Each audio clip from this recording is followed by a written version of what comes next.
the king of animal kingdom. A lion is not the tallest animal in the jungle. A lion is not the tallest animal in the jungle. A lion is not the heaviest animal in the jungle. A lion is not the smartest animal in the jungle. ना सबसे ऊंचा होता है, ना सबसे भारी होता है, ना सबसे ताकतवर होता है, और ना ही सबसे इंटेलिजेंट होता है. Still lion is the king. Still lion is the king. इसका मतलब बड़ा सिंपल है, डिटेल में समझाता हूं. आपको जिंदगी में कामयाब होने के लिए ना तो स्मार्ट होना जरूरी है, ना इंटेलिजेंट होना जरूरी है, ना पढ़ा लिखा होना जरूरी है, ना बहुत क्लेवर होना जरूरी है, ना बहुत बुद्धिमान होना जरूरी है, क्योंकि लायन के पास ये एक्टिविटीज नहीं है. Still he is the lion. Is not tall as giraffe, not heaviest than a elephant, not clever than a fox. Still he rules the jungle. और समझना पड़ेगा कि ऐसा क्यों है, क्योंकि lion has a attitude. Lion has a attitude. इसका attitude बड़ा शानदार है. समझाता हूं, समझिए.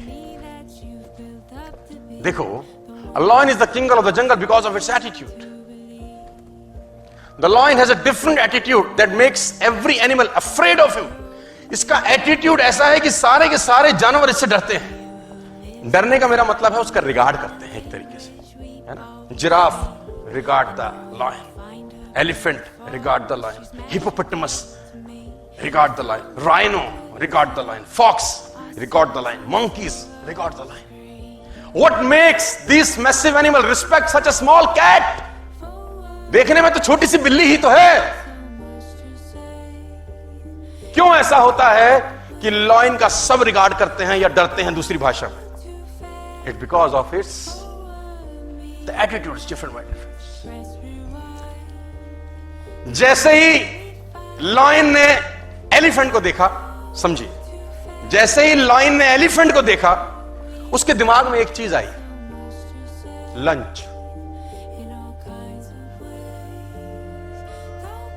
जैसे ही लायन ने एलिफेंट को देखा, उसके दिमाग में एक चीज आई,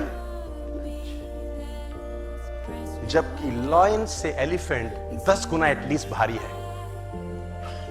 लायन से एलिफेंट 5 टाइम्स बड़ा है, और एलिफेंट अगर एक पंजा मार दे तो लायन मर सकता है. लेकिन एलिफेंट को देखते ही लायन के दिमाग में एक ही चीज आती है, lunch. I can eat this, मैं इसको खा सकता हूं.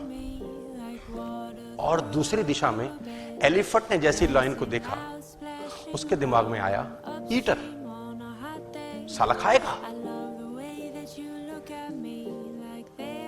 उससे भारी है, उससे ताकतवर है, उससे बड़ा है. बस उसको लगता है कि ये खा जाएगा. और लायन जब एलिफेंट को देख के सोचता है लंच, तो वो उसी तरीके से एक्ट करता है, और एलिफेंट उससे घबराता है. मैं बताना चाहता हूं sir, army of sheep led by lion will beat the army of lion led by sheep. है ना. भेड़ों की फौज को अगर शेर लीड करे तो वो उस फौज को हरा सकती है जिसको भेड़ लीड कर रही है, लेकिन फौज शेरों की है. It's all about attitude my difference. हाथी ताकतवर है, भारी है, एक पंजा मारे लायन को मार सकता है, लेकिन उसकी खोपड़ी में लायन को देख के आता एक ही है, ईटर, आया, मारेगा, खाएगा. और लायन की खोपड़ी में आता है, मेरा लंच है. It's all about believe system. उसको बिलीव है अपने ऊपर कि मैं उसको मार दूंगा, जबकि ताकत में कम है, अक्ल में कम है, भारीपन में कम है, हर चीज में तो, लेकिन फिर भी भारी पड़ता है. राजा वही है, because of believe system. Believe system attitude पैदा करता है सर.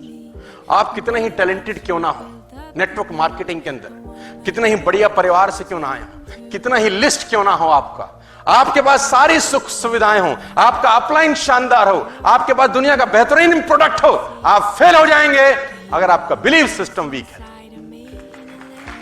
आपका बिलीफ सिस्टम वीक है तो आप फेल हो जाते हैं। और आपके पास कुछ सुख सुविधा नहीं है, no seminar, no trainings, no products, not a good company, आप साला दूर जंगल में काम कर रहे हैं, लेकिन आपका बिलीफ सिस्टम अच्छा है, उससे एटीट्यूड अच्छा होता है, आप काम कर जाते हैं। It's simple philosophy.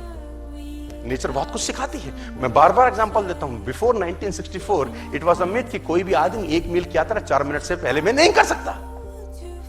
1964 से पहले ये बात जन जागरण में जाहिर थी कि एक आदमी प्रैक्टिकली शारीरिक इतना ताकतवर नहीं है कि वो 1 मील को 4 मिनट से कम में कन्वर्ट। 1954 से पहले हजारों लोग भागे, नहीं कर सका कोई 4 मिनट 10 सेकंड लेता था, कोई 4 मिनट 15 सेकंड लेता था, कोई 4 मिनट 30 सेकंड लेता था। 1954 में साला रॉजर बेनेस्टर निकल के आया और 3 मिनट 59 सेकंड में और 6 मिली सेकंड में उसने 1 मील की यात्रा कंप्लीट करी। उसको बिलीव था कि मैं कर दूंगा, बाकी लोगों को लगता था नहीं हो सकता। मजे की बात तो यह है कि 1964 में जब रॉजर बेनेस्टर ने किया, उससे पहले किसी ने नहीं किया। लेकिन आज जब मैं आपसे बात कर रहा हूं 29 जून 2019 को, मेरे जानकारी के मुताबिक 5 लाख से ज्यादा लोग ऐसे होंगे जो 1 मील की यात्रा 4 मिनट से पहले कंप्लीट कर चुके होंगे। Even school going kids, school में जाने वाले बच्चे कर गए।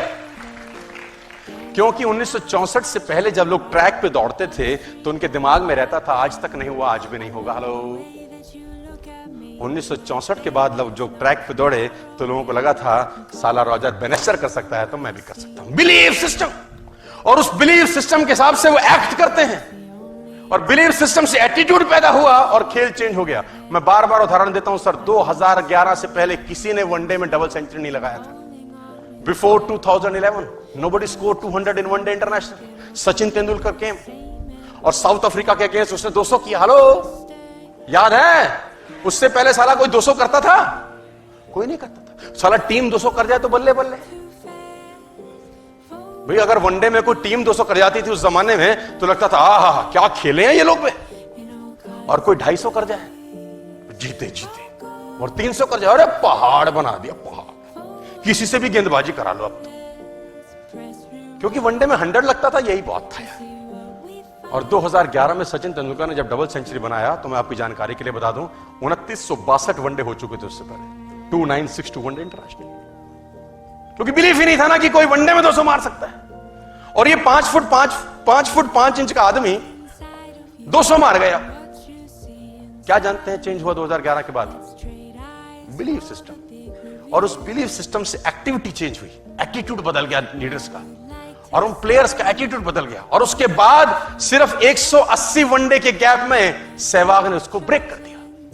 सहवाग ने दोहरा शतक मार दिया, रोहित शर्मा 3 बार मारा, मार्टिन गुप्टिल मारा, क्रिस गेल मारा। दोहरे शतक की लाइन लगी 2011 के बाद, क्योंकि 2011 के बाद जब बल्लेबाज क्रीज पे उतरता, उसकी खोपड़ी में तेंदुलकर का दोहरा शतक था, उसको लगता था सारा ये मार सकता है तो अपन भी मार सकते हैं।